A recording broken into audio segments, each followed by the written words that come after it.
Hey, what's up, everybody? Today, I'm about to get into the May 2022 international test, which somehow I've neglected to stream for like the last 5 months. I think it mostly just evaded, it sort of eluded my mind because I was so busy during the summer that I'd forgotten about the May international. So it's October. It's way past May, and yet here I am trying to serve the goods. You know what I mean? So today I'll be getting into the May international test. Now you'll notice that I made a couple markings because I actually tried to take the test. In fact, I can see the marking for 2:10, and that's about when I quit. So I'm actually going to run the clock right now. Why is my shortcut not working? This always happens. Okay, there we go. I'm going to run the clock so that I can at least keep the same time that I had last. Oh, wait, I shouldn't run the clock now that I think about it because I don't remember this passage. So you know what I'm going to do? I'm just going to erase all my markings.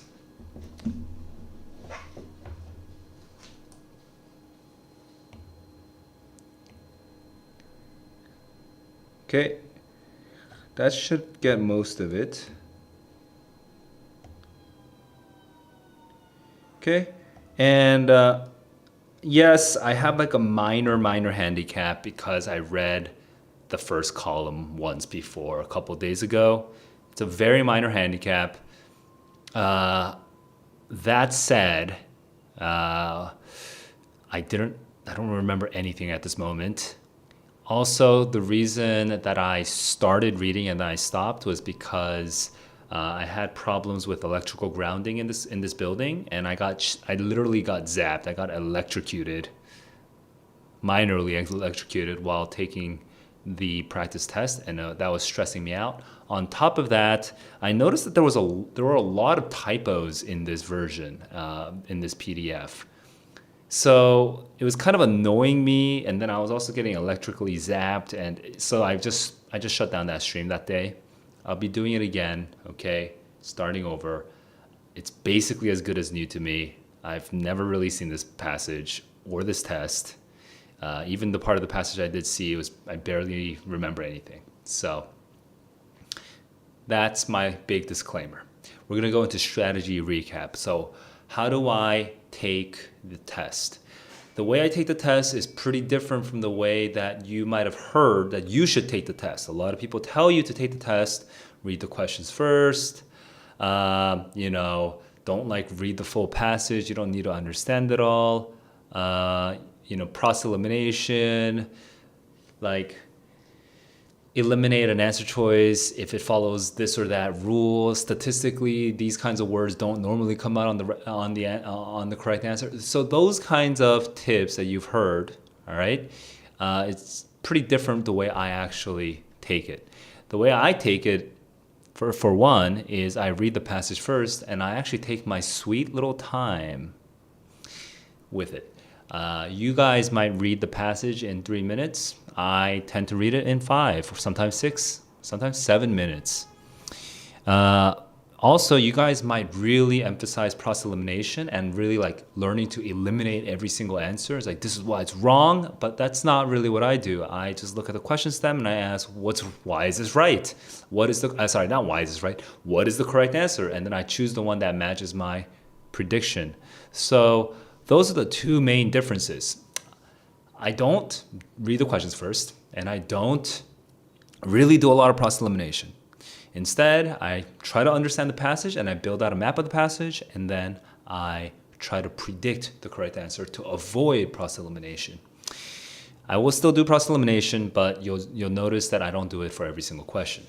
So that's the strategy recap. If we have no questions there, I'm going to go right into it. All right. Let's do it. I think I'm ready with all the technical bits and making sure the audio and the video is all good. It is. Oh, there is one minor error on the Discord server, so I'm going to just fix that up real quick. Why is it showing like that? It's kind of weird. All right, let me. Oh, there's a bug. Oh my god, that's so annoying. Okay. Um,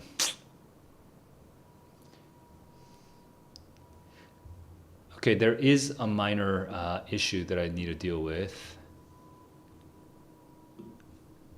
but there's no good solution at the moment. So, okay, I'm just gonna not dual stream to Discord today. Okay, that should solve all the technical bits. We can get right into it now. Here we go. 3, 2, 1, let's go.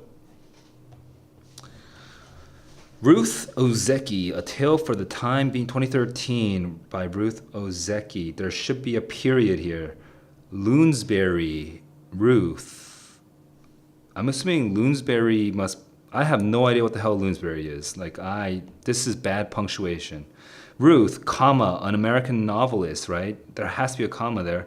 Lives on a remote Canadian island. So Ruth, with her husband Oliver in Canada. It's somewhere out in the middle of nowhere. The home they bought in, so maybe they're gonna fight. The home they bought in Whaletown, which is in Canada, was built in a meadowlark clearing, some sort of forest, I guess, hacked from the middle. Yeah.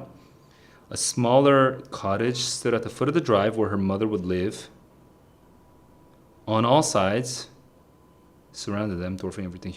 Oh my god, look at this. Okay, this is a period, and this is a period, and this is on all sides. These firs, cedars, and maples surrounded them, dwarfing everything human. When she saw these giant trees, they rose up. They were towering, like ancient things. We're on this remote Canadian island in the middle of in nature. She felt puny. She never felt so puny in her whole life. We're barely here. Isn't it great? 1,000 years old. They're ancient. Okay. So this is like that naturalism, romantic movement feel. They're impossibly tall, holding her. It's just perspective. If you were that tree, I wouldn't even reach the bottom of your ankle bone. They are happy about this. He is a tree guy. He didn't like tidy things or shallow-rooted things. He liked deep-rooted, untidy, raw nature.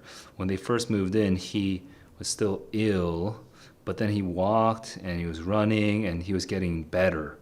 Okay? This is a pretty easy story, man. He read the arboreal intrigue.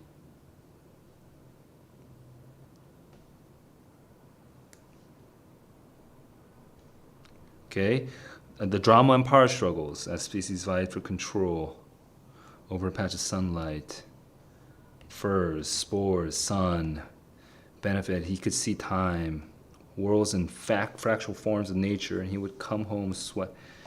Their house was made of cedar from the forest. It's a whimsical story. It's like hippies built it. With a shake roof? What is a shake roof? The real estate had listed the house as having an ocean view, but the only was from a single tiny patch of sea through a U-shaped notch in the treetops, like an inverted tunnel. They could cut down the trees, but of course they never did. They planted more because they love nature. 3:30 right now. This is an easy passage so far. In a futile attempt to domesticate, they planted so that soon it was almost impossible to find the entrance to the house.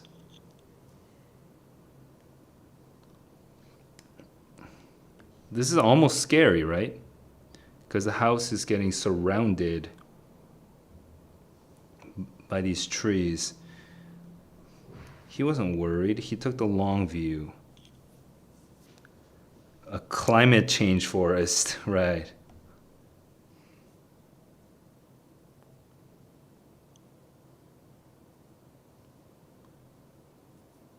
What? Clear cut what?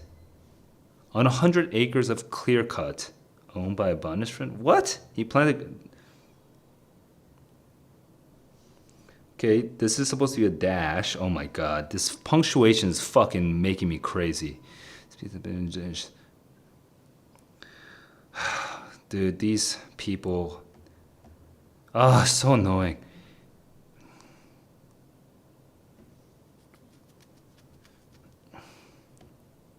I'm actually so annoyed that I'm losing track of my own reading.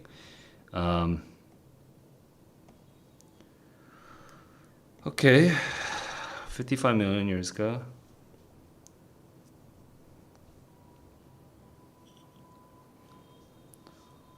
Palms and alligators apparently were during this period all the way out in Alaska. He made an artwork. Oh, his art is botanical. His art is with plants and trees.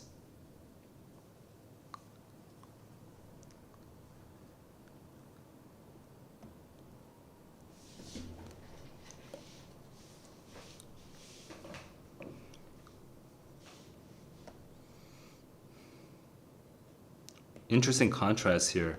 So we have a long setup for Oliver, but and Ruth is the one trying to domesticate it. Oh, I didn't even see the contrast. Okay.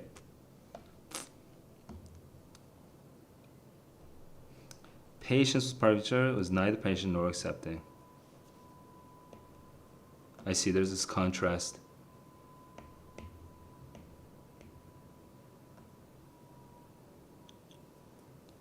Unsure.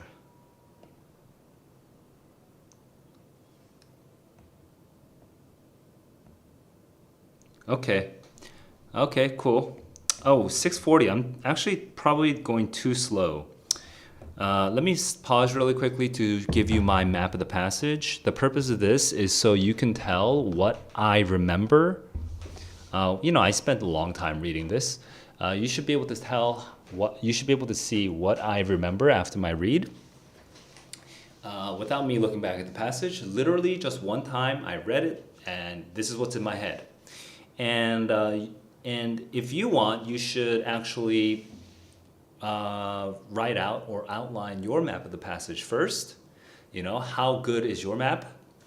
And compare that to mine, and then you can make an assessment. Wow, I need to really improve on my reading. You can at least diagnose how good you are at reading comparing yourself to me. So here's my map of the passage. I'm going to basically tell you everything I remember, every single column, top, bottom, top, bottom, top, bottom. Okay? Now, I don't feel super confident about this passage, but here we go. Map of the passage, passage 1. Ruth and Oliver, they're a couple. One is, Ruth is a writer, Oliver's an artist. They're in this place called Whaletown, and we have a moment of wonder. This moment of wonder where Ruth is like, wow, they're so first we actually, at the very beginning, it's actually just describing the trees, giant, towering, whatever. And then Ruth never felt so puny in her life. It's a moment of wonder, that naturalism, like I said earlier. Then Oliver comes up with this one correction to what Ruth said when Ruth says they're impossibly tall, and he goes, no, it's a matter of perspective. That's in like the middle of that column. And at the bottom of that column, we start a new paragraph, and we talk about how Oliver loves this. And starting at the second column, it talks about how his language is with trees or something like that. It doesn't say language, but I forget the metaphor. But he's like, Oliver's really, really, really about trees and nature. He doesn't like tidy things. Okay. And then in the middle of that column, at the second column now, we're talking about like how they got a house and the real estate agent said that they would get a view of the ocean, but there's the only view of an ocean is this tiny, tiny U-shaped notch through the trees that you can barely make out. And of course, though the real estate agent said you could chop down the trees, they didn't chop down the trees. They planted more trees. And at the bottom of that second column now, it's getting into how Oliver felt at home or something like that. And actually, this is where I start getting fuzzy. And at the top of the third column now, next page, third column, it says something like Oliver, something, something, something. And then by the middle of that third column, it talks about how Oliver was patient and accepting. But I actually kind of forgot the top of the third column. Like, there's the Oliver doing, he's like planting trees and stuff. And I don't know, I forget. Okay. But then at the bottom of the third column, it says something like, oh, then we set up that major contrast with Ruth. Ruth was not patient. She was not accepting. You know, Oliver's just like, he's one of the mammals, the puny mammal. But Ruth, she's struggling. She needs to be in the city. She needs to know things. And the city, it's built, it's planned, it's, you know, tidy, right? It's something that we mastered. And she wants to be of her own, with her own species as a novelist. And that is my map of the passage. I would say it's a pretty good map. I would say it's I missed the top of the third column. So I would personally grade myself a B plus, maybe B or B plus, B or B plus. So you should grade yourself on your map of the passage based on mine. If you did better than me, you know, you're like an A minus or above. If you did worse than me, then you're like a B minus or below. Okay. So that's my map of the passage. Using this map now, I'm going to go into the questions. And basically, I'm going to try to avoid process elimination as much as possible. You'll notice that when I answer a question, I will write down the time immediately next to it, and then I will also sometimes put an exclamation mark next to it. I will put an exclamation mark only when I can answer the question without looking back at the passage. I call that a no-look answer. So when I do a no-look answer, I'm going to put an exclamation mark. All right, here we go. According to the passage, what is Ruth's initial reaction? Oh, I didn't start time. Here we go. 3, 2, 1, let's go. Mahendra Kumar. Kumar, what's up? Ruth's initial reaction to encounter overwhelmed by the immensity. Exactly. That is 6:55. No look answer. High confidence. Question 2. Oliver's replies, yes, not. He's kind of teaching, not, it's kind of neutral factual, teaching, correct. This is 7:15. Also, no look answer. That took me 20 seconds.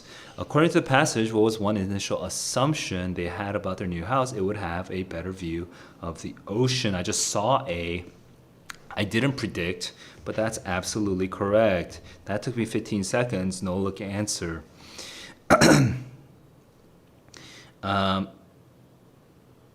Actually, let me double check that one because I do feel a little shaky on that.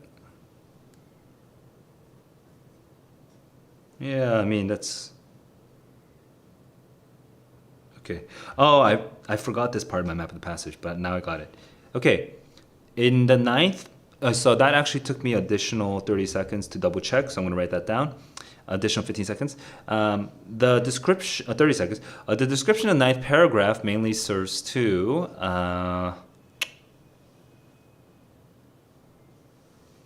okay, 55, 65. He planted. Ruth was being futile. Oh, bamboo versus roses, and then they actually collided. Okay. I didn't even notice that. This actually helps to serve the, it creates, no, not the novel. It serves to kind of set up a conflict in a way, not naive. Increasing intensity works. That's not what I was predicting, but that works. Yep. And so that's 9 minutes. That took me about a minute to get through. A little too long, I think, personally. I think I could have done better. Would most likely agree with which statement about works of art. Works of art should be natural, I guess, but I have to double check. They do not necessarily have to be confined to a formal setting. I can automatically choose that one. It wasn't from a prediction. It was just from looking at the answer choices and skimming it really quickly. Because I already know my evidence. My evidence is because his art, where's his artwork? Was a botanical intervention, you know? This whole thing was his art. So that's not formal for sure. It's an interesting 77 to 78. I'm looking for 78. Hang on. 70 to 74? Hang on. What? I want 77. Oh, he was okay. What neither he nor his would ever live to witness. Okay, cool.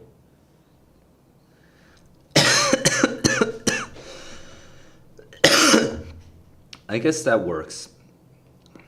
Okay, so that's 10:20. Although I do want to just double check 70 to 74 real quick. Okay, but that doesn't have anything to do with his thoughts about works of art. So I added 15 more seconds there to double check. Okay, so I'm looking at her attempts to make her home environment more tolerable. How? Introducing rows, I think. Isn't that to try to make, yeah, to tolerate, tolerable. I think that's the only one. It must be the rows, right? So I'm pretty confident with that one, 11:05. That took me 30 seconds. 83 lot. I think that's talking about a physical space, the lot. Oh no, accepted his fate. Accepted his fate. There we go. So that's 11. That took me 15 seconds. Now here we go. Which choice most accurately characterizes their relationship? They have very different relationship with nature. More challenging or opposites in certain respects. The relationship has become more challenging. I'm not sure about that, but yeah. Yeah, I just eliminated all the other ones. That is a no-look answer. We can go straight to D. That took me, 20 seconds? Okay. We can infer that Ruth might become more content with her life if she were able to be in the city, I guess, or spend more time with people. So yeah, people. Okay, so that is 12:05. That's also a no-look answer. And I'm gonna pause. I'm pausing mainly because I'm tired, guys. Normally I would go straight to the next passage, but I need a quick water break. I'm just like really tired. So just give me a second, guys. I'll be right back.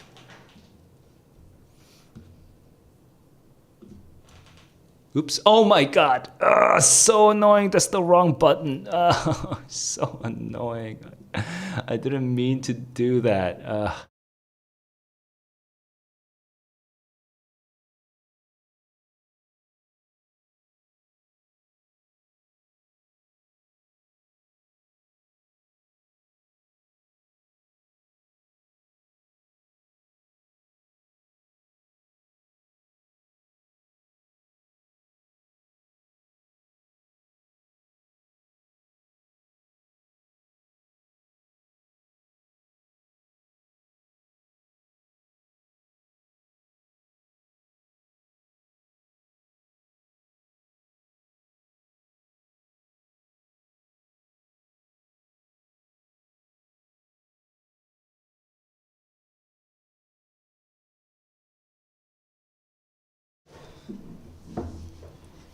All right, I need to figure out how to deal with this, with my stopwatch being broken suddenly.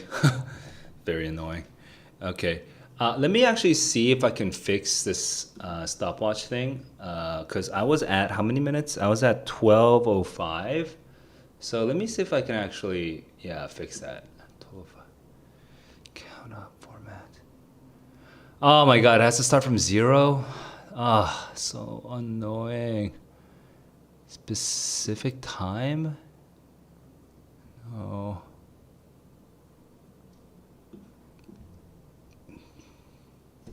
Streaming timer? No.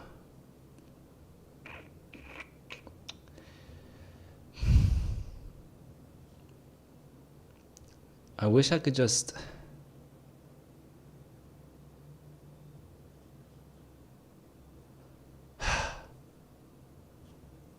Okay, I need to somehow I need to change the hotkey for that because that just messed me up. Now I'm at 12:05, but actually my timer on screen is at 0, so I guess I'll just keep resetting for every passage or something. I don't know. Kind of annoyed, but what can you do? All right, so I'm gonna go into the second passage now. I'm noticing I am actually genuinely a little tired, so I apologize for being kind of slow, but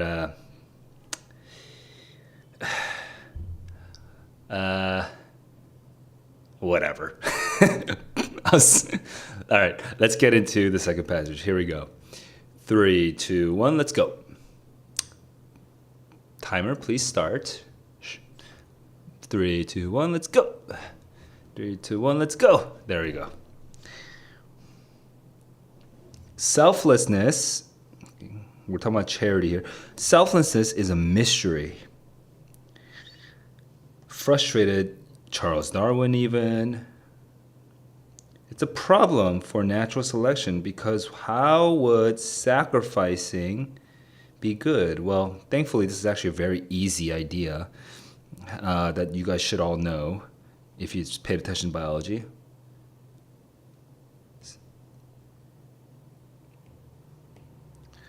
Yeah, it's pretty easy. This one's pretty easy, the idea at least.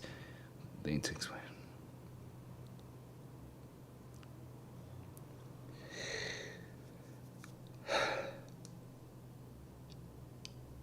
How it plays out. Okay, so we're talking about the mechanisms now, the psychological mechanisms.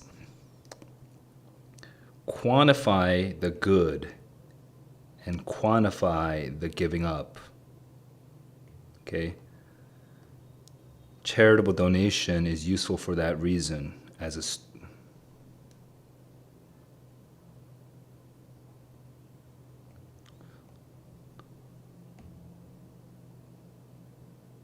Okay, we're back into background. We're back into the way that we are thinking.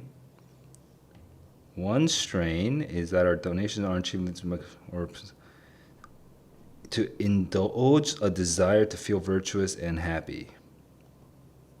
Formalized by James Andreone, a warm glow. Makes us feel a warm glow. Another theory, okay,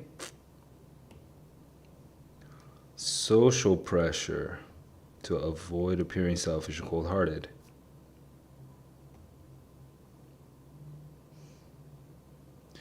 Experimental research tends to support the notion, occupy.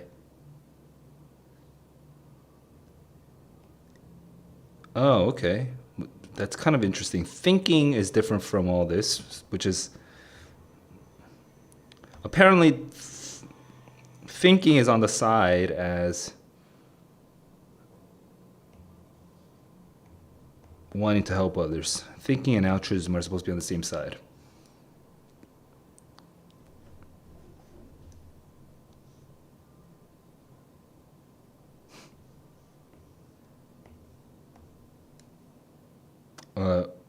Inefficient. They favored the inefficient one. That's pretty hilarious.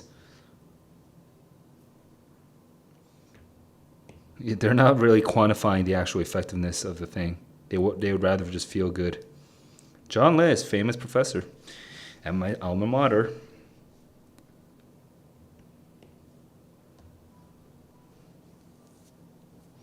So we have two findings.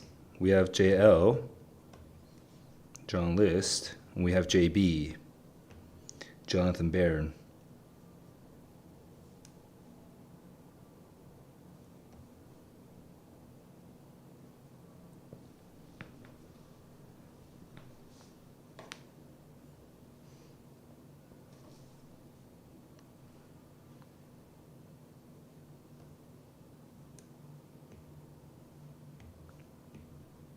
I don't fully understand the sentence.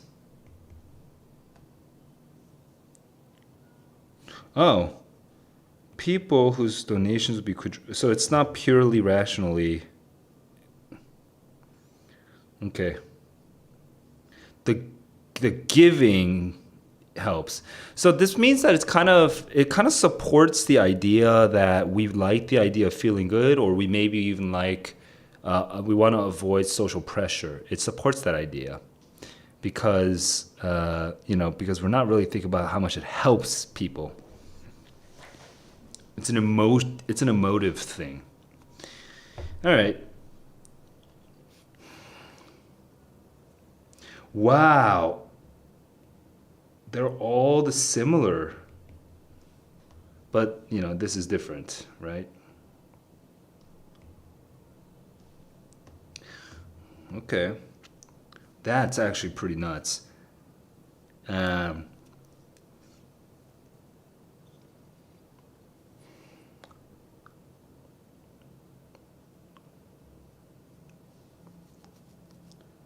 maximum.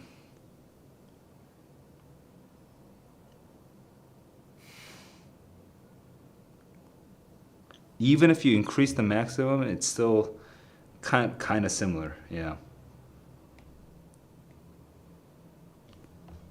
Okay. So that's 525. And I'm going to switch to black. And let me pause real quick. I accidentally started with blue. Oh well.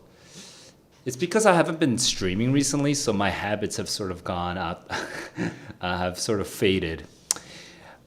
Okay, well, let me just say, this passage, it's only 1.5 columns really, so it should be pretty straightforward.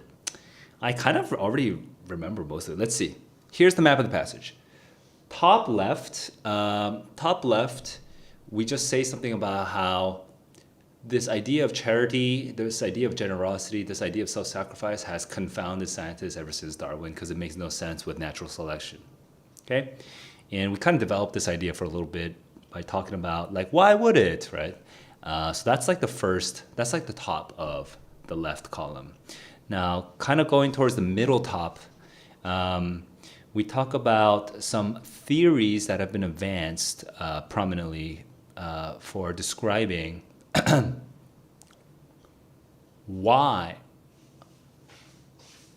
No, but actually this one, I'm kind of not remembering the order of it, but I think the second I think the first paragraph says that, but typically scientists say that, it's like it actually benefits you. Then the next paragraph is this tiny paragraph where it says something about like how scientists, but knowing why people are altruistic and knowing how they do their altruism are two different things.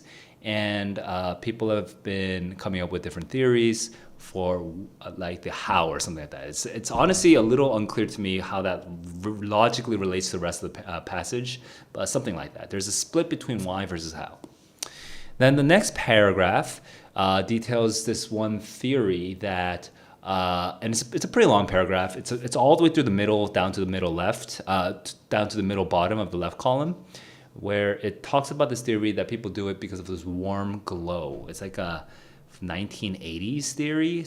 I forgot the initial of the guy, but it's like you get this warm fuzzy feeling.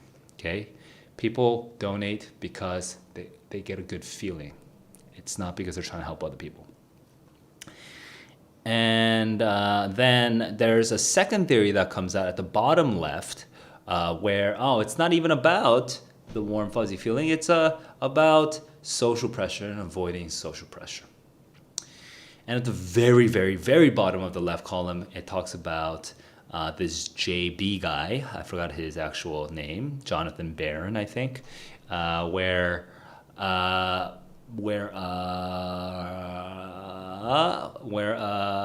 he did some research, and it corroborates that people are not really driven by their thoughts on the effectiveness of how much they are helping people, but really just their feelings. And I think the experiment, this is top right now, it's this next column, second column, top, where the experiment was something like, not donation matching, but something like when you, what was it? I only remember the John List one because those are the ones that came out in the graphs. I forgot the Jonathan Barron ones. The top right says something like, I don't remember. I see. Like if you are really efficient and you take the same amount of money, but you're so efficient at helping the people that you are able to help, that you actually have like 20% or something left over to spend on advertising, you would actually get less donations than an inefficient organization that spent 100% of their donations on the purpose that it was being donated for. Okay, something like that. So it's not a rational decision. And then the second example, we start with John List. John List also corroborates this thesis, this hypothesis, which is that with donation matching, even if you quadruple, now this is in the middle of the right column, even if you quadruple the donation matching. So if you spend $1, if you donate $1 to this organization, we will quadruple that. We will spend $4. We'll donate $4 to the same organization. That makes barely any difference. And that's basically the end of the passage, but then there's two infographics where it shows up to quadrupling the donation matching, and also it shows up to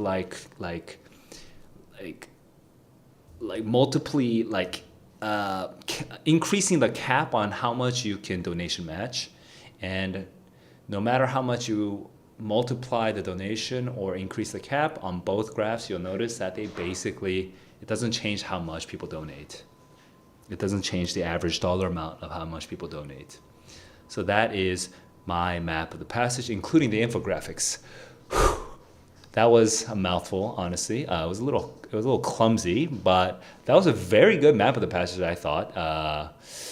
Not very good, actually. Just solid, super solid. So I would give that an A-.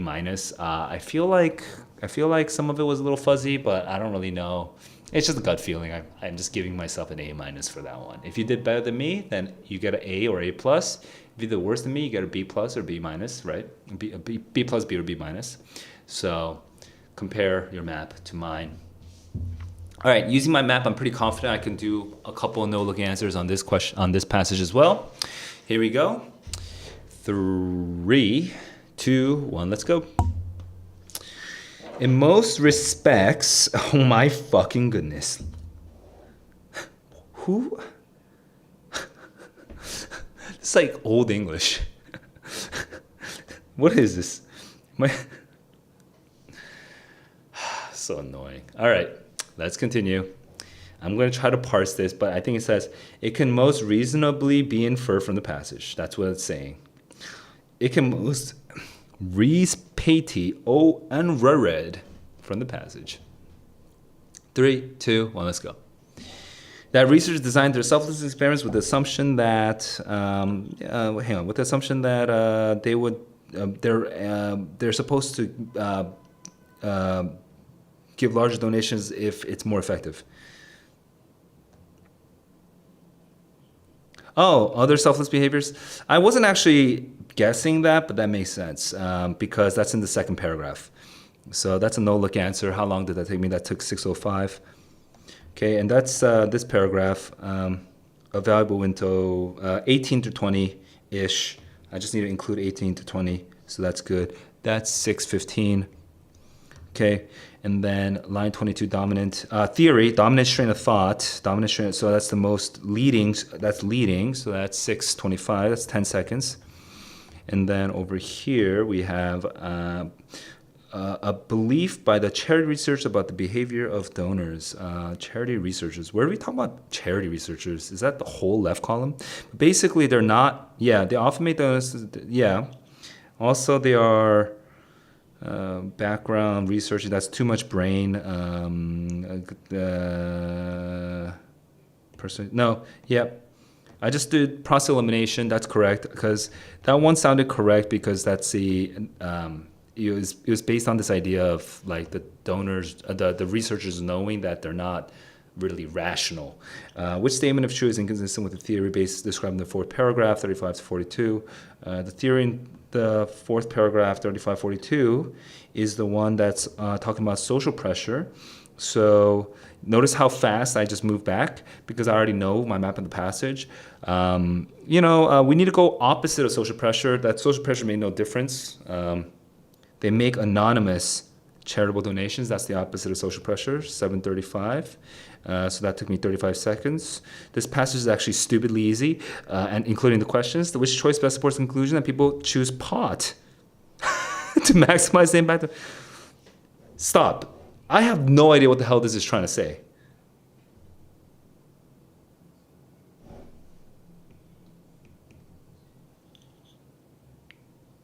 Choose plot. Choose not. Choose not? Choose dot? What? Is that supposed to be not? Like what the hell is that? like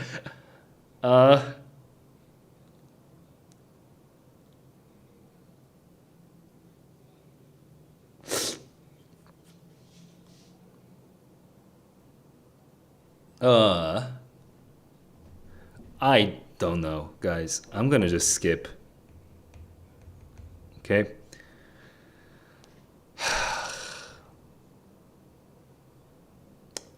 I don't know what that means. Like I guess I could count down that I can burn down my time and like just try to reverse engineer what that question means by looking at A, B, C, D.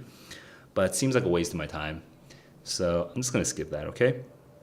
Or you know what? I'll do it without running my time down. How about that? Okay, 58 to 62. Let me figure out what this question is even trying to say.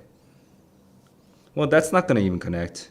That's just a guy, a researcher. 63, 65.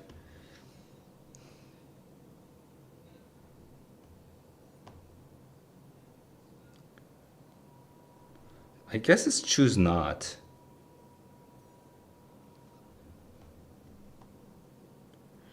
So C seems like the correct answer if it's choose not.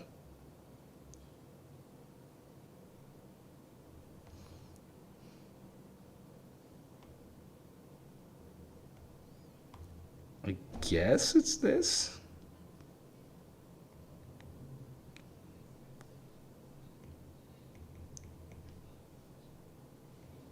But choose not to maximize the impact of their donations is not a very typical, it's not a typical wording, for the College Board. So I'm trying to figure out like what, because that doesn't sound like a College Board question.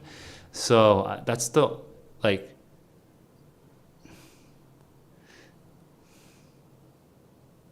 a more typical, like it'd be like do not always choose to, do not always choose to sounds more natural for College Board. Like, well, that is a weird thing. Yeah, my brain is hurting, and yeah, I got my file from Reddit because it's the only open source that shares these. Oh, it's not the only, but it's sort of the very open, very prominent source that shares these files. Very annoying. I'm gonna just move on. All right. I didn't use my time on that. I guess I used 15 seconds. because mind blown. Okay, I'm just writing these notes to myself so I know what the hell happened. Okay, I'm gonna continue. 3, 2, 1, let's go.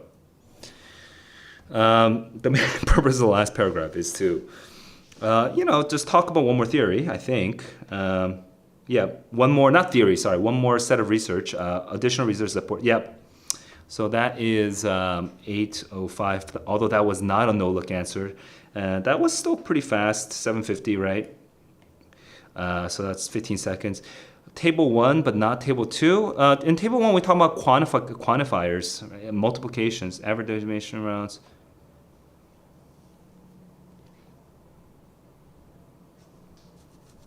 Maybe, what? All right, I don't know what this is saying. So let me just double check. I don't want to, so see, again, I don't do process elimination. What I do is I skim for the thing that I think is right immediately. No matching donation offer, no matching donation offer. They both had a control.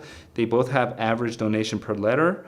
They both have maximum donation matching amount offered by fundraising letter. They're both donation match ratio. Okay, so what is in 1, but not 2? Oh, average for all, but there's no average. Okay.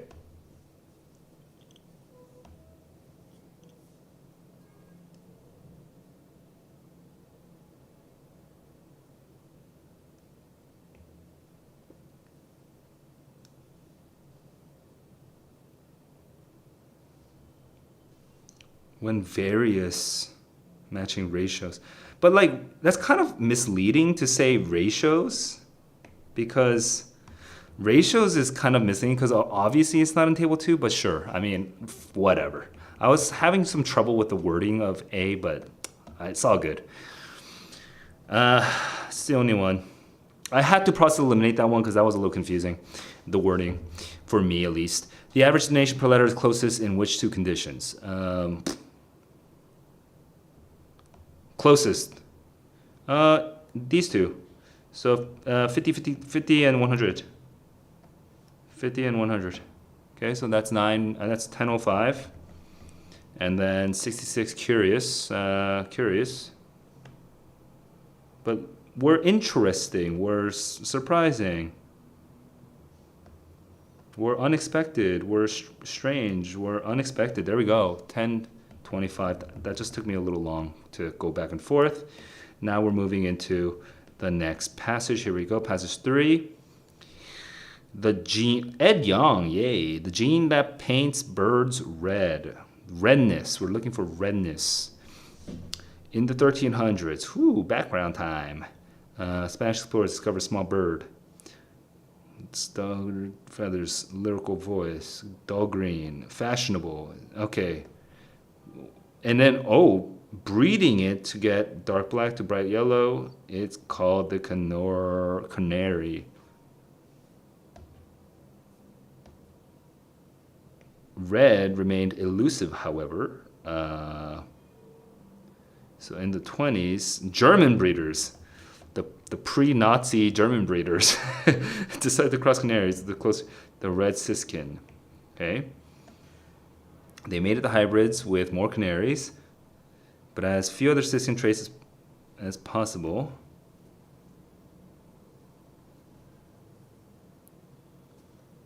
Wait, they mated the hybrids? They then mated. Oh, okay, they got the 2. Okay. South Austrian red as few other siskin traits as possible. I see. They have to do multiple generations. It took me a while to figure out that logic there. Okay, so that actually took me a little bit of time. It's 11:55 right now. The canary thus became the first animal that's perfectly genetic modified by moving the genes from one species into it, says Hill. Corbeau and MC, I mean. Which gene? They found the gene multiple decades later.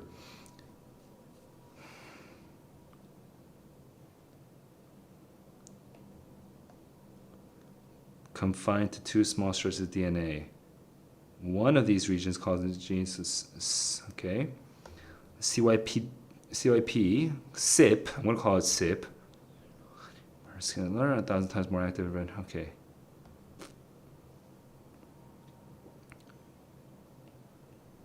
We're talking about the siskinds and the canaries.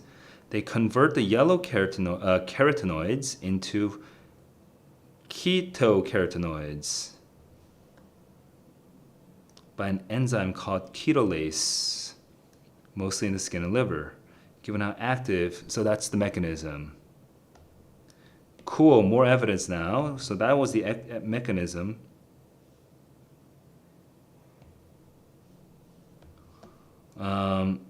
Nicholas Mundi homed in on the same gene. I forgot the name of the cis, right? SIP. Zebra finches normally have red beaks, but some have yellow ones. Okay, cool. And oh my God, so many researchers. They disabled SIP. Oh, neither actually disabled. Okay, because that's a better proof, right? Okay, so that's kind of they're raising a concern.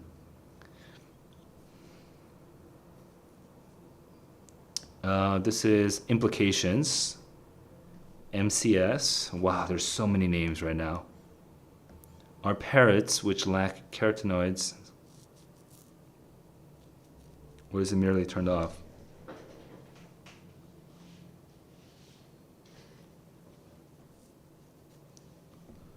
Wait, carotenoids in their feathers. I'm like kind of confused about the parrots. I don't fully understand this idea. Missing the gene or merely turned off. Okay. Okay, now we're talking about other genes. Wow, every paragraph is basically another transition. It's like, holy crap, there's so many ideas. We're just processing so many ideas.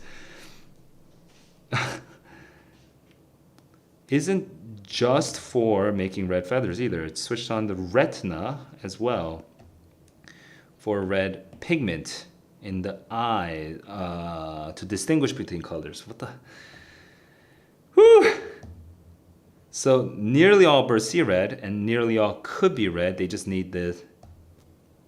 Yet only a few species. Why? Okay, this is a new. Oh, that we're talking about sexual selection, of health. Reddest.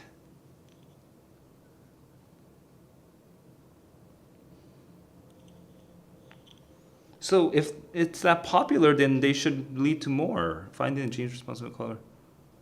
What? That's just raising more questions. I'm confused. Like what? Man, that was, dude, Ed Yong. That was not. Was this just bad editing or what happened? Like I do not understand. Just overwhelming. Oh, I need to stop. All right, map of the passage. Oh, oops. I didn't reset time after the previous passage, so oops. Whatever. Let's just work with this. So right now I'm at 16 minutes, which means I actually spent 5.5 minutes reading that one. Now, after 5.5 minutes, it's a 2-column passage. I'm gonna give you everything I remember, starting at the top left. Ooh, I don't know if I'm gonna. I don't think I have confidence on this map of the passage because this passage was a fucking ride, man. It was a roller coaster. Holy crap, there were so many ideas there. But let's see how much I remember. By the way, I'll answer your question after I do the map of the passage. Top left. History, Spanish explorers, 1300s, something. Voila, canary. First paragraph, done. However, second paragraph, we have, we're still in the top left. We have, we had all these colors, but there was this one color that eluded the canary, the red color. And so in the early 1900s, some bunch of Germans, because the German scientists, by the way, in the early 1900s, they were dope as fuck. But, they were also really really bad people, some of them. Anyway, going, they decided why not get red canaries, so they made the red variant. How? They just bred it with like this other red siskin, and they just kept selecting it they just kept selecting the red ones. I mean, you know, it's what you do to make like retarded but cute dogs, right? I should not say retarded. I don't know how that came back into my vocabulary. That did not used to be in my vocabulary. But anyway, you know, that's how you make dumb dogs, dumb but cute dogs. You know, you just breed for certain traits, and you just get a lot of inbreeding. and then you create like a set of mutations that makes them like mentally stunted. Anyway, but you know, they're beautiful and they win prizes or whatever. And we're okay with this. So that's what they did with the red canaries. We made a bunch of red canaries. The Germans did that. Thank you, Germans. Then after that, we have a team of scientists. 3 names in this first team, by the way, where it took them a couple decades. It's actually 2 paragraphs that I'm clumping them into one section because I don't remember the 2 different paragraphs really. I just remember them as one section. Jesus. They figured out which genes. They found like 15,000 gene variants that are genes or something that are related to red, but most of them are clustered in 2 gene regions in the genome. And the one gene, there's this one really, really important gene called cis something something something. Okay, and this, now we're roughly at the bottom of the left column. And this cis something something something, this leads into a mechanism paragraph about how it leads to these carotenoids in the food being converted into ketocarotenoids, which turns it from yellow to red or something like that. It's at the very, very bottom of the left column. And then now at the top of the right column, say something about like, we're still in the mechanism paragraph, but like how, you know, something feathers, okay? And they're red. I don't really remember the details anymore because it's a lot of information, honestly, to me. I'm not a bio person. And then the top right, after that mechanism paragraph, now we get like this insane flurry of researchers and that are talking about, there's like a second group of researchers who like find the same gene as the culprit when they notice something in the redness of a beak or something. I don't remember what it is, but it's like blah, blah, blah, blah, blah. They found something red, blah, blah, blah, blah, blah. And then they found the exact same gene, okay? I don't remember the details of that particular experiment. Then those are the 2 experiments that support this hypothesis. But then after the 2 experiments, now we're kind of in the middle top of the right column, where we have this one person, Natasha, I think, who says, hey, yeah, but they never actually knocked out that gene. So the way to really prove this is to knock out that gene and then see if the red color goes away. But this person who criticized it is still believes it's probably that gene. So it's like this weird mixed signal thing. It's like, I don't like you, but I like you, right? It's confusing, okay, that whole paragraph. Then the next paragraph after that is some Harvard chick. I shouldn't say chick, but maybe I'm allowed to say chick if I say pun intended. Like canaries, chicks, okay. Where they say something about, this is really exciting because it could be applied to other body parts that are not the feather, I think. Something like that. Something like that, okay? Implications, but I don't remember which implications. And then some other dude maybe was saying something about like, Jesus, like something about parrots. And now we're in the middle bottom of the right column, but for the love of God, I do not remember. There's so many ideas I do not remember anymore. That's the limit. We get to parrots at some point, and that's all I remember now. And that's my map of the passage. That's actually surprisingly, I did a lot better than I expected. I was expecting like kind of like the C+ range, but actually I think I got a B. I think I would grade myself a B for that map of the passage. Because I actually got a lot of the transitions. I remember most of the transitions. It's just the bottom of the right column that I don't remember. All right. So with a solid B for my map of the passage, I feel pretty confident going into the questions, and I'm pretty sure I can get at least 1 or 2 no-look answers, as well as a bunch of questions where I don't have to do process elimination. Again, process elimination is the enemy, and all these stupid tips and tricks that kind of emphasize how to do process elimination, how to just cross this one out and cross that one out. I think all of that's a waste of time. I mean, not a total waste of time. You still kind of need to know it because you need to use it as an emergency measure, but it's essentially a waste of time to be doing process elimination all the time. Now, let me just answer. I do not know how to read Cyrillic, so I don't know how to pronounce your name. But let me read Cyrillic. It's an Eastern European dude's name. Question: do I bubble all the answers on the written test? After each question, like why does everyone only think of those 2 options? I bubble after every single question. Every single question. All right. There's some benefits to this. When I bubble after a question, it gives me those 2, 3, 5, like 5 seconds, right, of kind of decompression time. And within those 5 seconds, it helps me to really calibrate. Am I confident in this answer? And if I'm not, then it gives me a chance to go and double check. Okay? If you just clump it all at the end, then you're not going to remember the question at all. You get none of that. You get none of that effect. But that sort of decompression, that decompression is super useful for me. Also, I don't like not leaving. Like, I don't like the risk of having to like bubble a bunch of things all at one go. I just don't like, it feels risky to me. Like, what if I do something, like what if I bubble things wrong? It's just purely, when you're doing the bubbling in batches, it's purely mechanical. You're not using your brain during that time, right? While you're decompressing for 5 seconds, you are using your brain. But while you're just bubbling, when you're bubbling, you're not fucking using your brain. You're just, it's dead space. It's dead time. You're not doing anything with that time. You're just, it's just, it's, and plus, if you make a mistake, then your dead time gets increased. Now, if you make a mistake where you accidentally look at 13 because because it was at the bottom, you can't and then, you go all the way down to 18 and you realize, oh, hang on, I'm on the wrong number. Now you're wasting more time. So I don't like having chunks of dead time. I'd rather use the 5 seconds to just sort of decompress. All right, so that's my answer. I always bubble immediately. I have all questions. Do I need? I think everyone has all QASs. All QASs are available on Reddit. Also, I'm an SAT teacher. I have the materials. But thank you, Nguyen, thank you, Dangmin, for the offer. All right, so that's my map of the passage. I'm going to get into the questions now. Here we go. 3, 2, 1, let's go.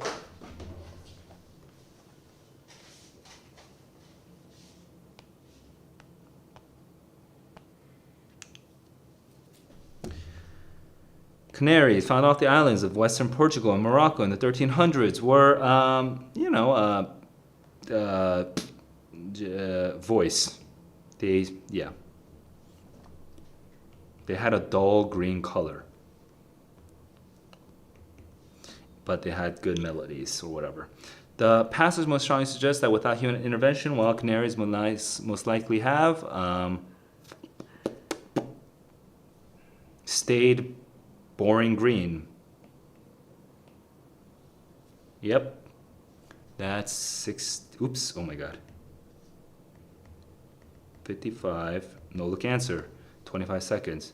Boring green. I guess that's over here. 4 through 8. 4 through 7. That's 17, 15. Okay. Overall structure. Hang on. History. Popularity. History, and then not an example. I guess it is kind of an example of science to research to mechanism. Sorry, I'm still not sure about that. Yeah, that's correct. That's. Sorry, could you repeat Siri, what you it's okay. said? Shut up. 1750. That was a no-look answer because I know the structure already. And I don't need to do I don't need to do the process elimination. Looks like a typical yellow canary, like a common, like the usual, like a usual. It's kind of an awkwardly easy question. It's like awkwardly easy. Okay, I mean, 1820. I spent too much time because it was easy. Which choice best supports the idea that it's possible to have red coloration with an active? Oh, the parrot that's at the very bottom. So 69. Let's look at 69. 69. Yep. That's the, and wow, my map of the passage is really carrying me right now. That took me 15 seconds to answer. 35, confined to. I'm assuming this is talking about the genes. So actually, it is talking about the genes. 35, so restricted to. I actually could do a no-look answer for this one. I could, but I'll just double check. 35, restricted to, correct. So that took me an additional 10 seconds to double check. Okay, based on the passage with statement about SIP and birds is most likely true. SIP is almost certainly going to make you red, but is it the only thing? Stuff like that. So does not guarantee that they will develop. Yep. 1925 with medium confidence because I actually don't recall the bottom half of the passage. Bottom half column 2. Some birds SIP most likely produces hang on, I don't remember this. In some birds, so we're talking about the weird ones, okay? It's just, it turns on red pigment for,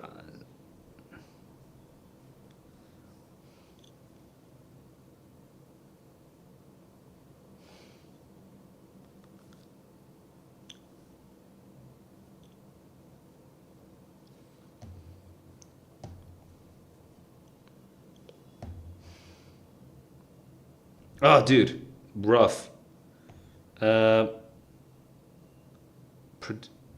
In some birds, produces yellow skin, carotenoids, green feathers.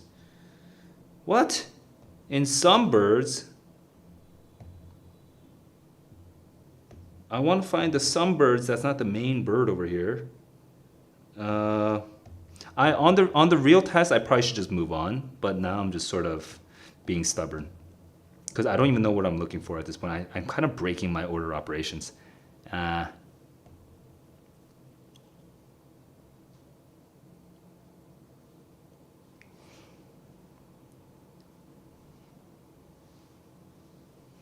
I'm going to say, I don't think it produces these. I'm just going to guess, and I'm going to move on. Wow, that was rough. That took me almost 2 minutes, and I don't have an answer. I'm going to go 50-50 on that one. Quote from Block, 1994. Man.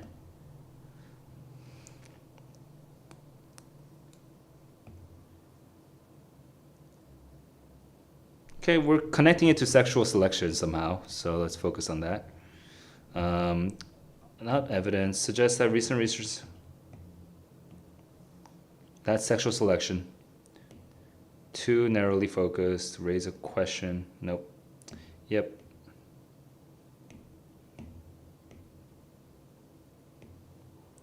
So that's 2150. All right. So let's stop right now. 2150. I just did 3 passages and I'm like tired. I'm just tired, guys. Bruh, I want to rest. An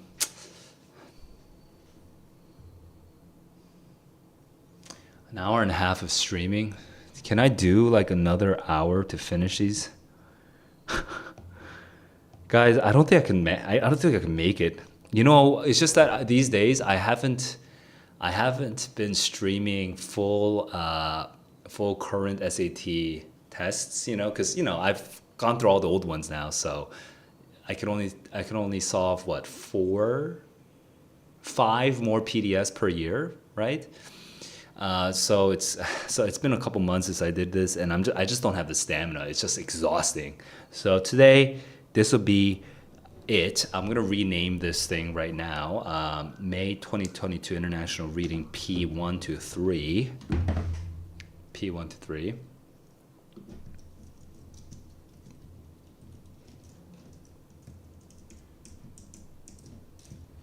And should I score myself? No, I shouldn't because, well, I guess I could score myself after I double check the answer to 28.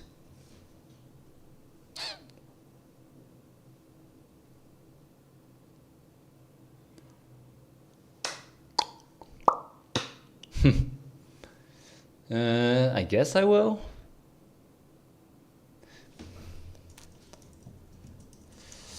Okay, might as well. All right, I'm gonna go and score myself after I start. I'm gonna run the time down again, and I'm gonna see what I can get for question 28 and also for question 29, because those two were a little sketch for me. So let me do that real quick. I'm going to, and by the way, Bharat, I'll answer your questions after I'm done scoring myself, because your question is not directly related to this test. Okay, resuming time, using a green color to indicate that I'm returning to the question. Here we go, 3, 2, 1, let's go. Which statement is most likely true, does not guarantee that they will develop red features?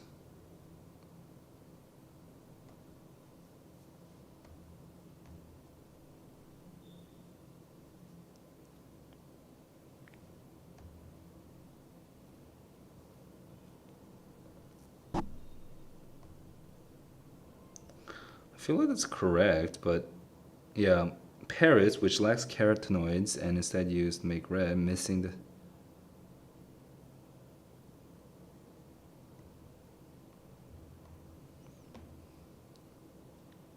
Yeah, and depends on other things. Okay, yeah, so that's 2240. Maybe it's 45. And in some birds, this produces. Some birds, this produces. Okay, it starts over here.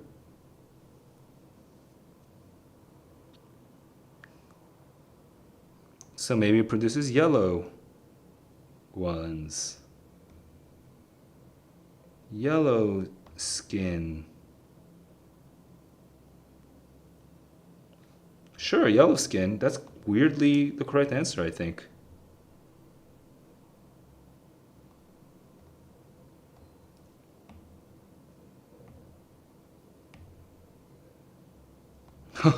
That's painful, yo. The gene that makes the ketolase.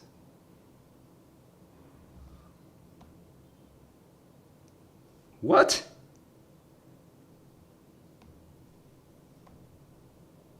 Oh, I see. No, that's better.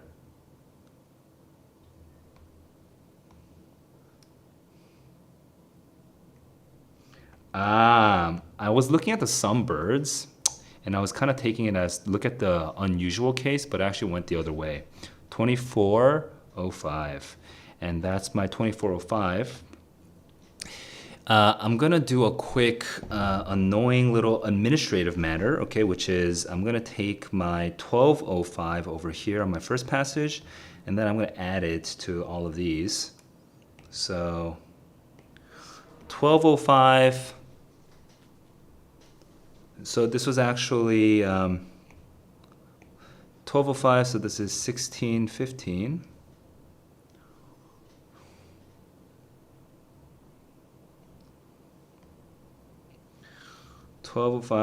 So this is 1730.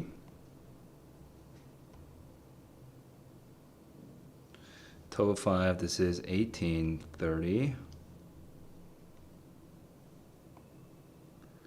1205, so this is 1955. 12:05, so this is 22:30. 12:05 plus this, so that's 12, that's actually 24. That's actually awkward, that looks like a 9, so let me fix that. 12:05, so this is, oops, 28:05.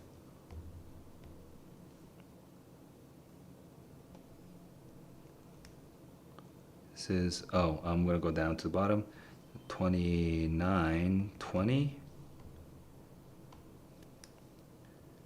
30:40.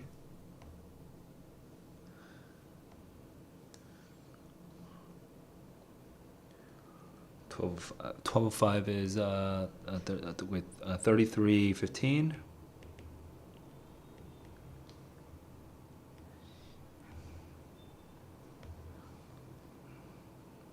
33:55. And then over here, 12:05 is what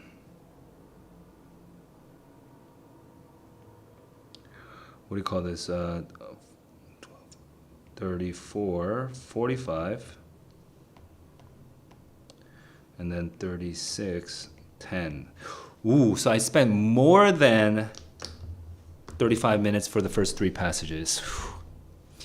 More than 35 minutes for the first 2 passages. So it's actually, I am 1 minute behind my own guideline. I'm wondering, was I spending, I mean, part of it was because I actually kind of pulled forward the extra time that I would have at the end of the test. So I guess that's forgivable. You know, it's only 1 minute over, so it's actually not that bad. Now, you know what? That's actually not bad. I'm still within the time that I should be at, because I actually finished it in 33 minutes and 55 seconds. I finished the 3 passages in 34 minutes, and then pretend that I finished the next 2 passages, then I probably would have had a couple minutes left.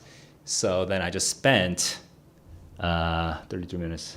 So I just spent 2 minutes and 15 seconds on these 2 questions. So it's not that bad. Okay, not ideal, right? But I obviously have like 14 minutes each, more than 14 minutes each per passage for the 2 remaining passages. So not the worst position to be in. Okay, so that was my time management. Let's go and double check the answer key now. I'm going to pull it up on my on my MacBook so I can just check.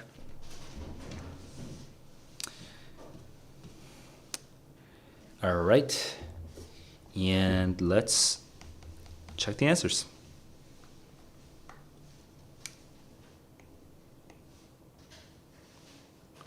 I chose ABAC, although there's a weird little bug there.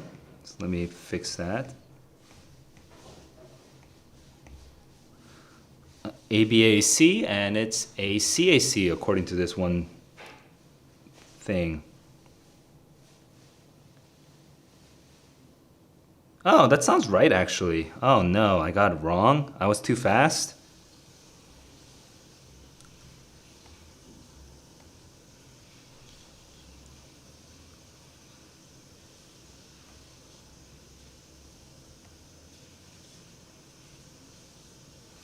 Yeah. Oh, C is correct. I went through this too fast. I just thought that the teach was correct, but I just had the wrong prediction.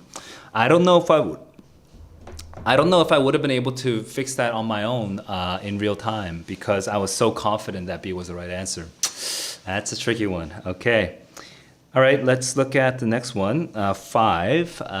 It says, I chose BCAC. It says BCAC. Then I chose DD. It says DD. So we got 9 out of 10. Over here, I got DBA. It says, CBA.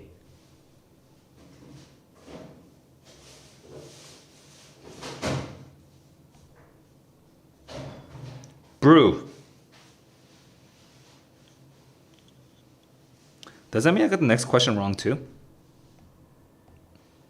Oh, I didn't know. I got the same.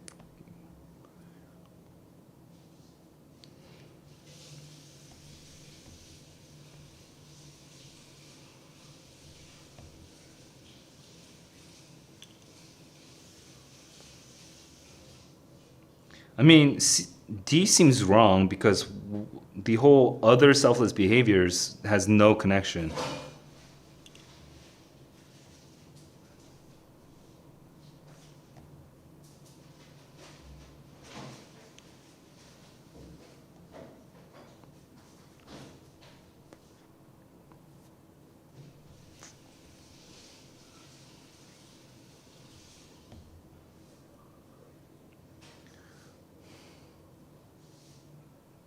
So how much he or she is giving up is directly connected to the value of a monetary gift.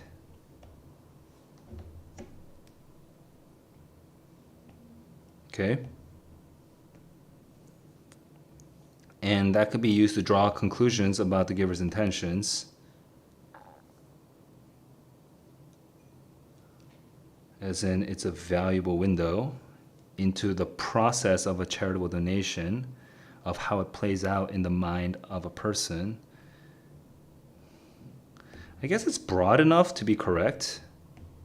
I don't really love the, but then the intentions, the process has to do with the intentions.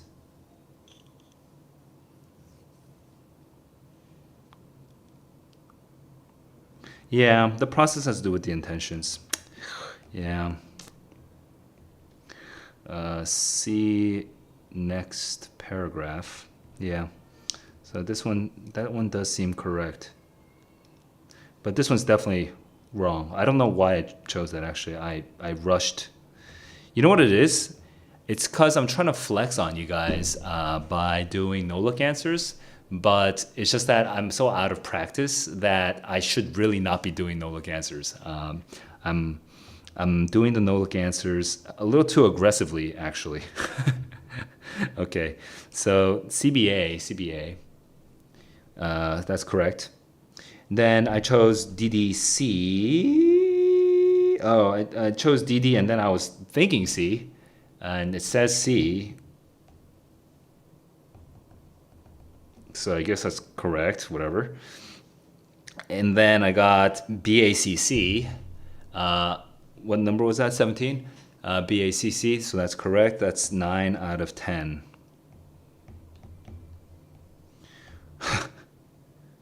But just for 16, I would have just given myself credit anyway.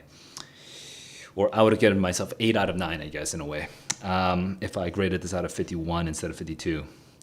21, here we go. 21, where's 21? 21, I chose CCA. Okay, CCA is correct. I chose BDD. BDD is correct. I chose CCAA. CCA is correct. Yep. And then I chose D, and D is correct. So those are 10 questions. I got 10 out of 10. So far I have gotten 28 out of 30. Hey, SexFind Pro. You seem like a fun guy. For all tastes and ages. Let me see how to deal with you. What if my taste is highly grammatical, SexFind Pro?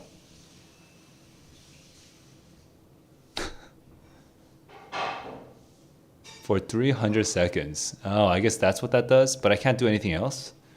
Hide user on this channel. Add moderator. Pin message or report. Oh, I can report. There we go. Pornography, I guess. Okay, so I just reported. And then just a quick question, participants. Okay, well, I hope I don't get spammed more. I don't know if the SAT is actually sexy enough to be worth spamming, but here we are. Let's wrap up. I got 28 out of 32. I got 28 out of 30, I mean. Primary errors were from overconfidence. And I think the main background reason for that is I was trying to flex on you guys and show you what it's like to do the no-look answers.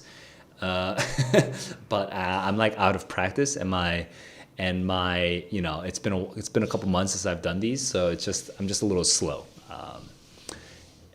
Not slow. I'm just a little rusty. So probably shouldn't be overconfident like that. I need to be back. I need to get back into my groove. I need to get back into my rhythm, and then maybe I can start flexing on you guys after that. But right now, I'm just not at that level. Maybe some of you guys are better than me on those counts, but I still think today's stream was pretty good in terms of I had pretty interestingly accurate, but sometimes inaccurate maps of the passage.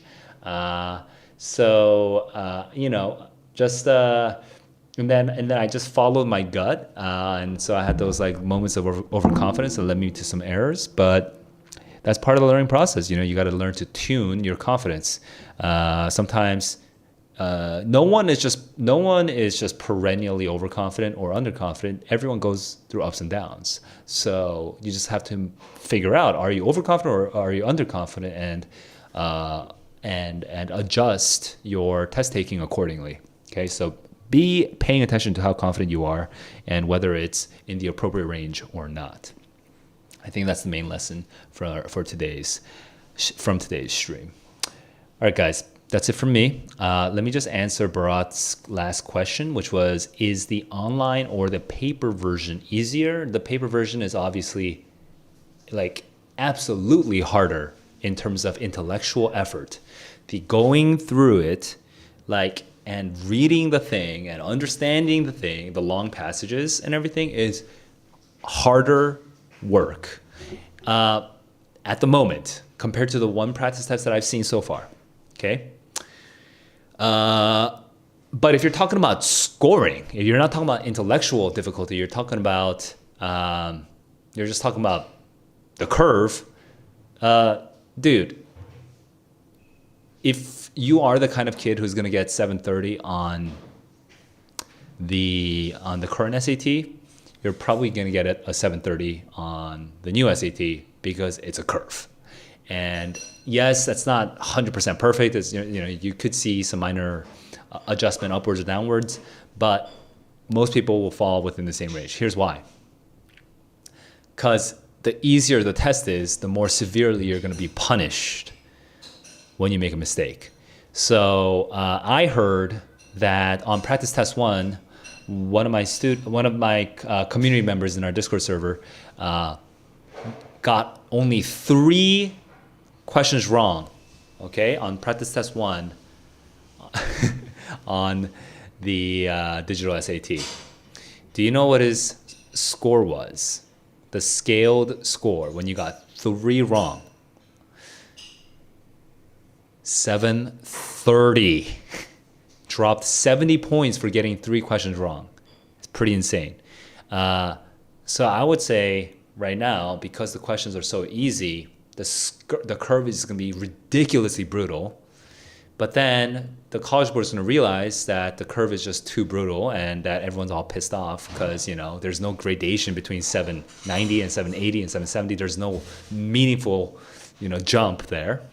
The jump is too large to be meaningful.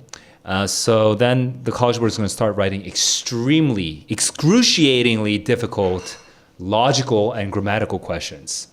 And that's gonna take everyone down a notch. So then at that point, once we have the really hard logical and grammatical questions on, coming out on the digital SAT, then I will finally be able to say, okay, they're both equally difficult, but they're difficult for different reasons. This one is difficult because you have to read. That one is going to be difficult because you're going to have to do a lot of logical and grammatical processing in your head. Those are different skills. They're related, but they're different.